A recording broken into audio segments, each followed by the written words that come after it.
Welcome to Hood Champion Boxing and Sports. In boxing, you find a way to win or you find a way to lose. Make sure you like and subscribe to the channel. Give me a follow on Twitter. You give me a follow on Instagram. And leave a donation for the fried rice and chicken wings. Look, man, Canelo is the boss El Jefe. He runs shit in boxing. Whether you like it or not, Canelo Alvarez is the four-star general. Terence Crawford, that's Amir Khan in the picture. Those guys, they're junior ranking to Canelo. And Canelo's letting everyone know in the boxing world, and Crawford is up next, that the insubordination will not be tolerated. It will get your ass reprimanded by a very swift and severe ass whipping if you get in the ring with me. But understand this. I see some people, man, and this is the truth. I'll be making shit up. I'll have a conversation, but I'm not just going to start making up bullshit. Some people think Canelo is a cherry picker. Is he a cherry picker, or is it just that the position he's in, his rank, has its privileges? And that's what I think it is. I think Canelo just is has a status in boxing where he can do what he wants. Now, you see, when it comes to that dynamic of rank has its privileges, man, when you think about matchmaking, promotional leverage, sanction and body flexibility, we've seen Canelo get his way in all of those areas. I'm not saying it's right. I'm not saying it's wrong. I'm just telling you that it's something called RHIP, rank has its privileges. Now, promotional power and matchmaking. Look, man, everybody wants to fight Canelo. You know why? Because Canelo calls the shots and he's the money man. He even dictates terms. You remember that shit? He was supposed to fight David Benavidez. That's the one thing. That's the one fight. I'm going to get a bit off track here, but I'm just going to say this. I don't know why Canelo won't fight David Benavidez. I don't get it. I don't understand. But then again, it still falls under that rank has its privileges. He does what he wants, so he doesn't have to fight him. But I remember David Benavidez was saying he was going to fight Canelo for what was it, 10%, like a 90-10% split, something crazy. And he didn't even care about the money because he said Al Heyman has paid him well over the years. And he's in a great financial space. He just wanted to fight Canelo to prove that he's a better fighter. But when I heard that, I said, I think it was like a 90-10 split or some shit that David Benavidez was going to take or willing to take. Something extreme. But, hey, he dictates terms. He dictates location, purse splits, shit, the weight class, and even the glove selection. You see, and this is why I joke about, Canelo being the four-star general and Crawford being a junior enlisted member and Canelo kicking him in the ass and shit. But a guy like Crawford deserves a whole lot of respect, man. Just like Canelo deserves respect for the status he's managed to attain in boxing, Crawford deserves a whole lot of respect just to accept whatever conditions were presented to him to take the fight. Now, we know Turki Alalshikh was involved. Turki Alalshikh, when Turkey's in the house, every day is Thanksgiving. The kind of money Crawford's making is mind-blowing. But Canelo, no kidding, was the big dog, the face of boxing, and that rank has its privileges. It played out big time when you see that Canelo's making, I think it was $150 million to fight Terence Crawford. But the fact that Crawford is like, hey, Canelo can rehydrate to what he wants. He can basically whatever Canelo needs to be the most comfortable to make this fight happen, I'm going to take the fight. So Crawford deserves a lot of respect for that. The other thing about a guy like Canelo, the position that he's in. Look, man, Canelo ain't out here chasing nobody. So when I hear people say, "Oh, Canelo is cherry picking. He's a cherry picker. He's scared. He wants to just fight easy fights." If somebody calls out Canelo, Canelo has every right to either say, "You know what? I'm a warrior. I'm gonna scrap with this guy," or "I'm a warrior. I'm a boss, El Jefe. I'm not even gonna pay you peasants any attention." And to be real with you, Canelo's in the position that everybody wants to be in. Everybody would love to get to the point to where they can dictate their own terms and sit back and just have opponents chasing after them, because they're the cash cow. They're the golden pony. You see, this whole thing about Canelo is sitting back in his dark room with a black light swinging over his head with a sheet of paper with a bunch of names, and he's looking for the easiest fights. That's not true. See, Canelo's not out here pursuing challengers. That's not how this works. You know what I'm saying? All of these challengers, all of these elite fighters, everyone is campaigning for a shot at Guadalajara's finest. And that flips the usual dynamic, because he's being hunted. But what's crazy is he's not being hunted because they feel they can beat him. They're hunting him for that payday. You know what I'm saying? Now, as far as Canelo and sanctioning bodies, we've seen a lot of craziness go on with Canelo and the sanctioning bodies. He's been allowed to do what he wants for the most part.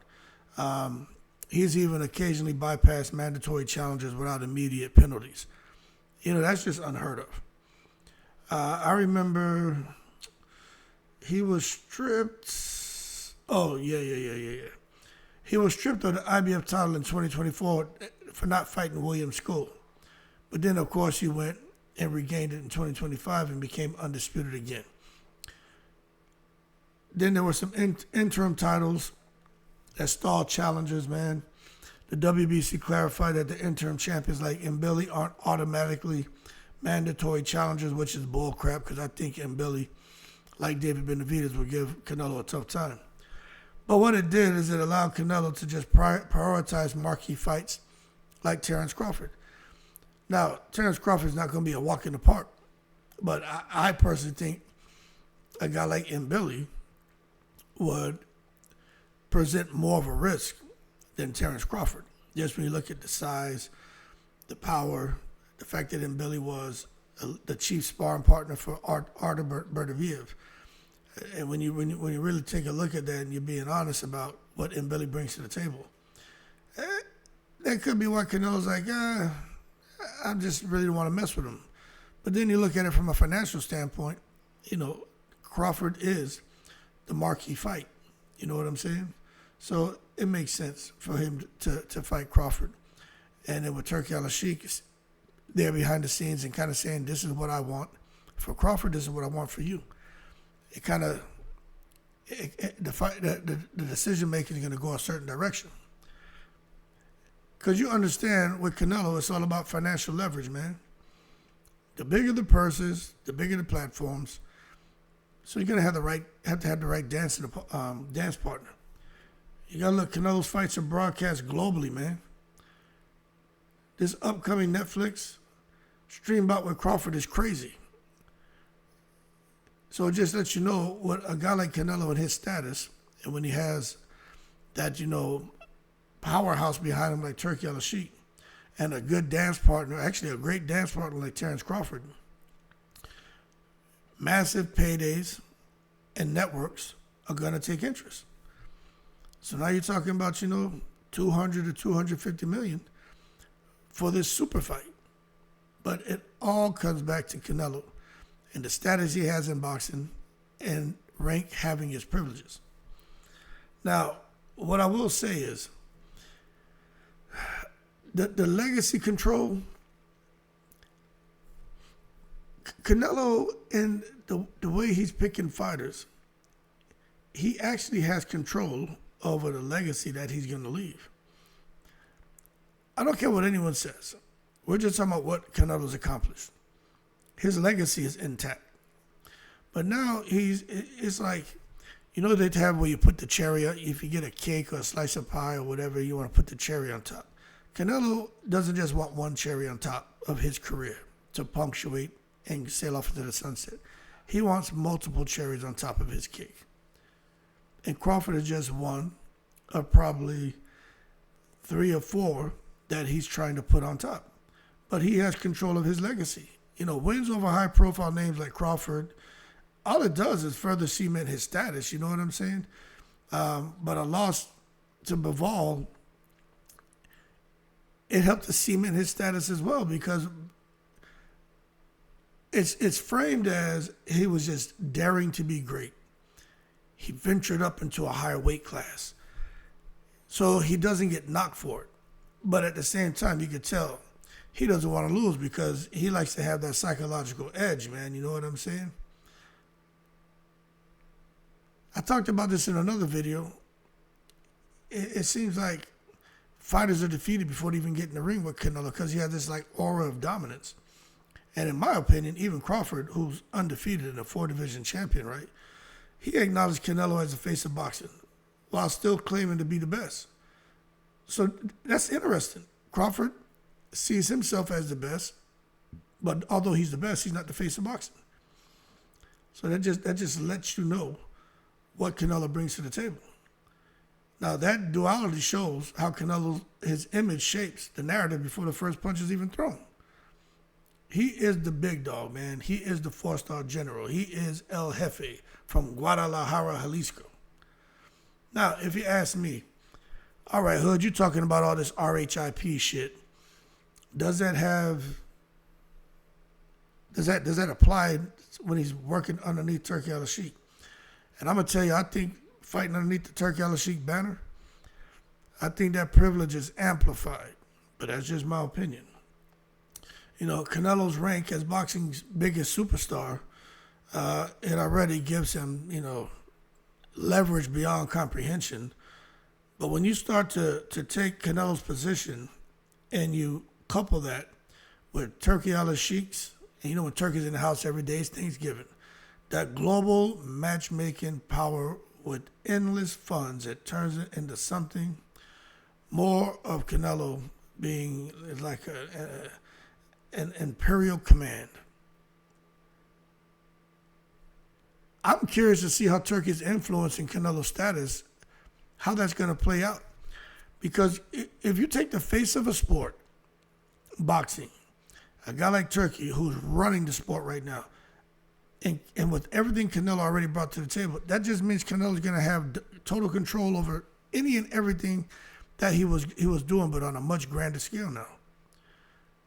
Whether you like it or not, Canelo's going to be in more marquee matchups. He's not going to get the signature fights that you and I want or what some of these fighters earn. He's going to be in marquee matchups. He's going to be put in fights that Turki Alalshikh wants. I think they signed a 4-fight deal for $400 million or some shit.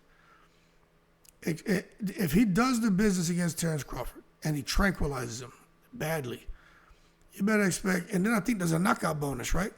So the knockout bonus is going to be like 7. It's supposed to be 7 figures. They said it could be pushing up to 8 figures. But the bottom line is that's another, I don't know, 5 million, 10 million. Who knows if it's going to end up in the 7 or 8 digit range. But that's just even more money. But if he does the business on Terence Crawford, I would expect that $400 million contract for 4 fights. I would expect that to probably bubble up a little bit, depending on how he performs. But if they want Canelo and Crawford, it happens. If they want Canelo and Eubank Jr., it's going to happen. And Canelo and Hamza Shiraz, it's going to happen.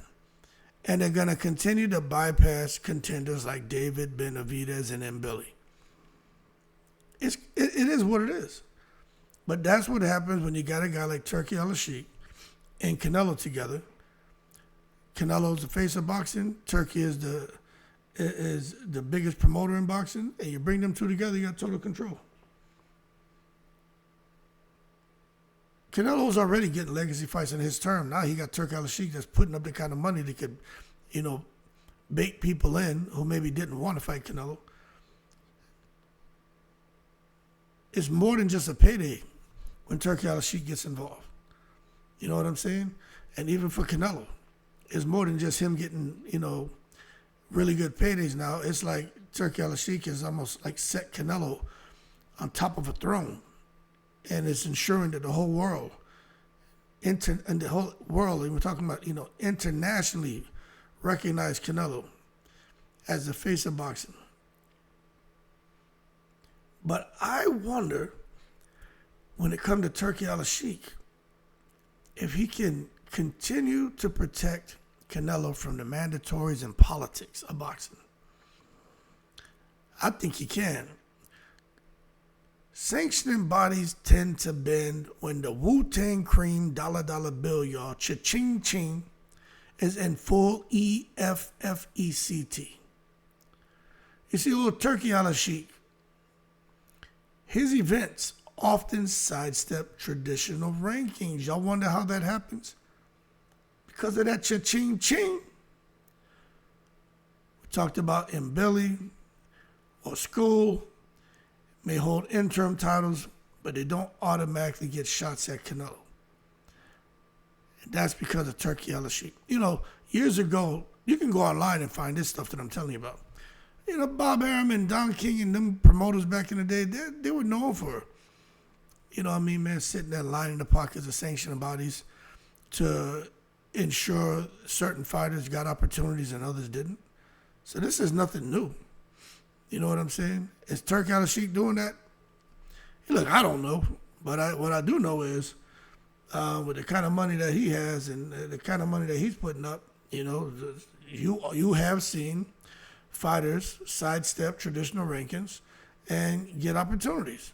We're seeing one now with Crawford fighting Canelo. How does that shit happen?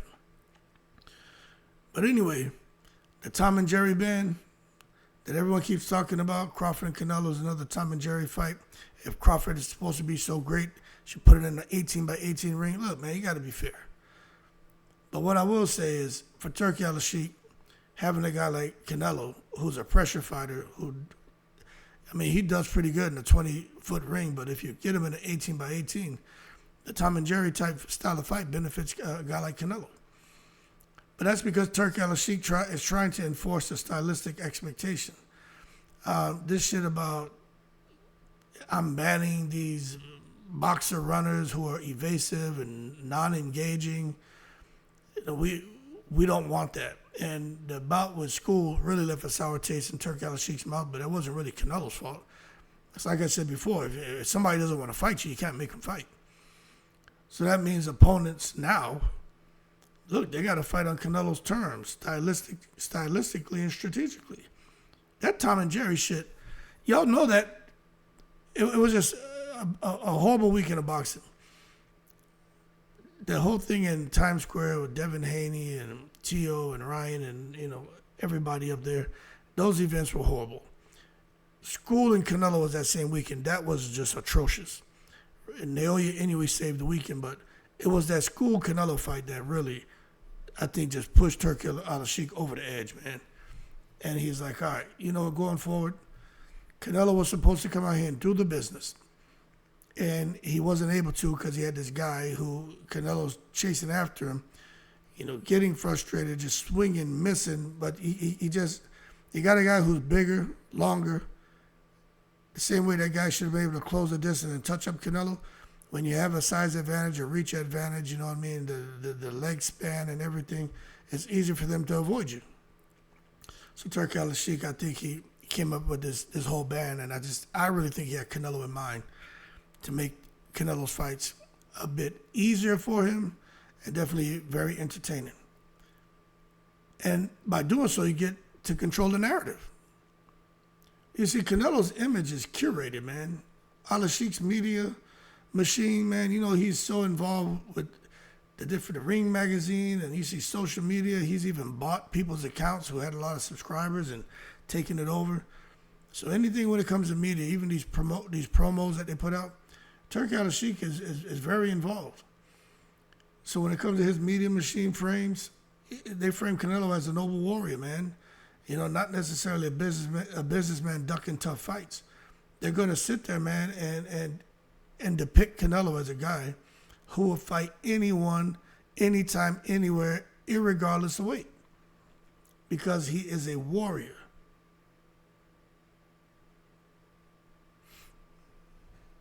You know, I don't disagree with him about Canelo being a warrior, but I think Canelo really does believe that, hey, I do what I want, because he's been able to do it, and he's going to keep doing it right up until he retires from the sport.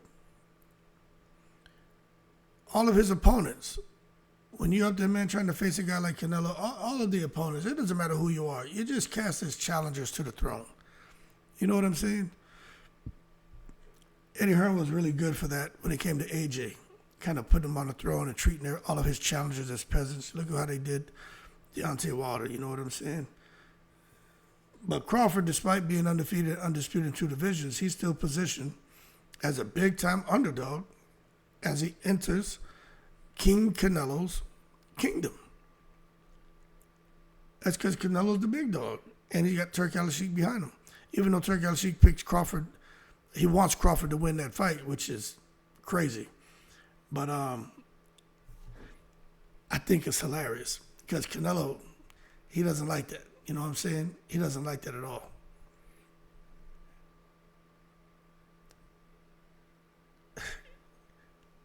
But there's nothing he can do. There's a lot of people who are picking Terence Crawford to beat Canelo. And I think it's because they just seen him more, because to me, he slowed down, but they seen him more as a cherry picker instead of a warrior. But I just think everyone's going to see, fighters through a different lens. And that debate about Canelo being whether he's a true warrior or cherry picker, man, and rehydration clauses, et cetera, et cetera. Look, that debate has been following Canelo for years, and it's not just smoke, it's kind of layered, you know what I mean? So this whole thing about arguing Canelo's a cherry picker, a lot of critics and some people to make Nicholases and seagulls who don't know what the hell they're talking about, they're gonna point to certain things when it comes to Canelo, like the avoidance of certain mandatories.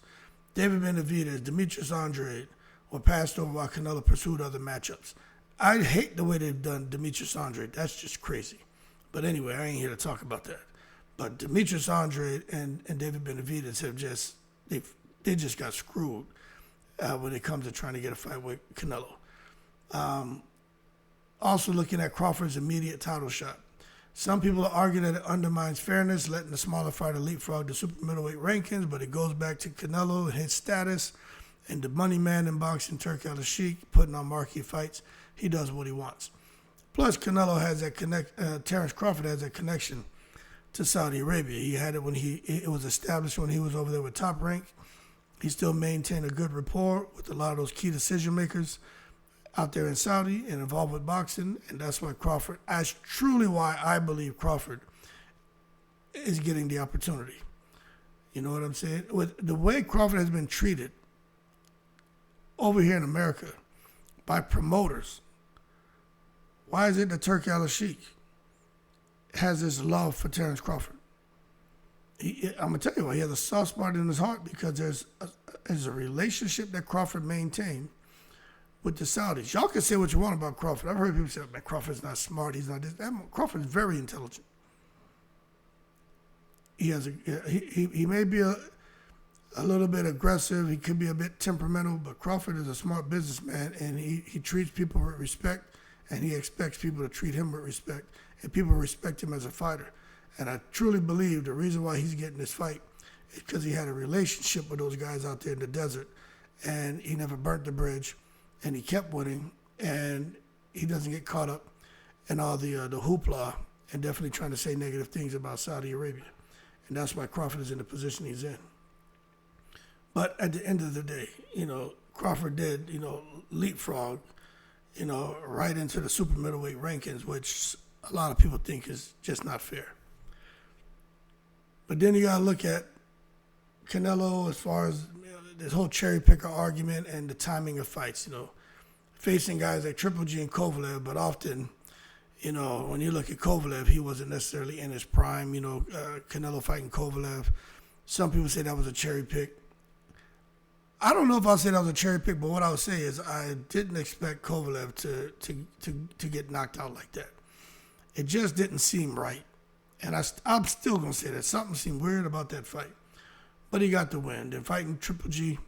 Look, man, everyone knows I think Canelo lost those first 2 fights. The third fight, it doesn't even make sense to talk about. Some people feel he won the second one but lost the first. But the bottom line is, Canelo, he made sure he fought the fights he wanted to fight when he fought them.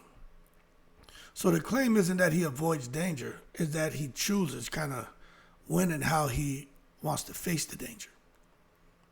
Now, as far as people seeing him as a warrior, which he has a whole lot of supporters. Look, man, all his supporters are going to point out to you that he's a 4-division champion, man, from 154 to 175 pounds. That's a big damn deal.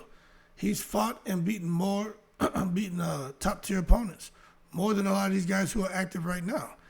You talk about his legacy fights. I mean, Triple G, that trilogy, those aren't soft touches. Mayweather's not a soft touch. Lawler's not a soft touch. Bivol not a soft touch. We can go down his whole resume. But again, it comes back to the timing argument. But, the Cottos, he's got big names on there. Now he's fighting Crawford. These aren't soft touches. But I could argue pros and cons to every one of these names, just like you can. But the bottom line is these were, and this one with Crawford is going to be a legacy fight. The activity of Canelo is something that should be appreciated because we got guys like, for many of you, your favorite fighter, Terence Crawford, who gets busy in the ring, but he just ain't active, man. You look at the activity and ambition of a guy like Canelo. He's fought more frequently than most stars and taking risks, like moving up to light heavyweight. He definitely deserves to be the face of boxing. But the new era amplifies the side of Turki Alalshikh and also whatever Canelo's going to do in the next couple of years. Those warrior optics. Canelo's headlining global mega events, man. Welcoming elite challengers like Crawford. And then we'll see what happens next, but I don't think he's going to be Benavidez, which is a fight we wanted to see, but you're going to see him in more interesting fights. Then the whole thing about the cherry pick optics, look, he bypasses rankings and mandatories with Turki Alalshikh's matchmaking power, choosing legacy over meritocracy. And some people feel, look, there's no merit in what he's doing. Well, whatever he's doing is contributing to his legacy, so it is what it is. So the bottom line, he's a warrior, but he's got general's privileges, and he's earned that. He's fought tough opponents on his terms. He's earned the right to command the battlefield, but that doesn't mean every move is noble. This is chess, not checkers, people. And I think we should appreciate that and understand. At the end of the day, whether you agree or you don't agree, Canelo Alvarez is the face of boxing. He's the boss, the 4-star general, El Jefe. And he's the favorite to win this fight between him and Terence Crawford. Doesn't mean he's going to win, but he's the favorite. Y'all keep cool. I'm in the breeze.